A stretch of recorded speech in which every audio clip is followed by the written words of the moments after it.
Hey guys, it's Jennifer from heysealemon.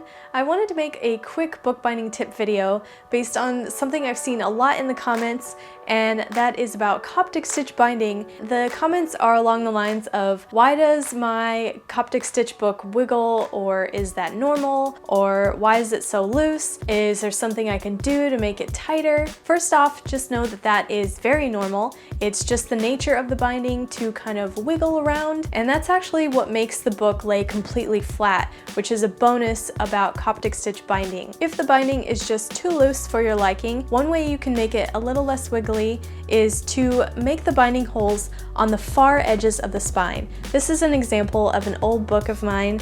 I found that making the stitches further out makes it a little less wiggly. You can see that it still moves around and shifts, but it's a lot less than if you were to evenly space out the stitches. You'll probably notice that I do that in a lot of the books in my tutorials, and that is why, is because it just makes it a little less loose. Another tip, sometimes your book may be too loose if you don't have enough tension on the thread when making the stitches. So just be sure you're pulling it enough to make a secure stitch, but not too much that the thread breaks, or even worse, rips through your pages. You'll know the right amount of tension once you make a couple of books. Something like this can just take some experience to get the hang of it. Another thing you can try is adding a coat of PVA or book glue to the spine. I don't really do that much because I like the stitches to show. I just like the natural look of the stitches and paper, but you can add a coat of glue if you don't want it to move around, and because the glue is clear, you won't really be able to see it and everything will still show up. That's basically what you're doing when you make a text block, like in the video where I show how to make one for case binding. It's pretty much the same thing. It's stitched and it doesn't move around because the glue holds all of the pages in place. If you do try this, make sure to use PVA glue, and if you can't find PVA, try to find a substitute that has on the label that it dries flexible, clear, archival safe, and acid free.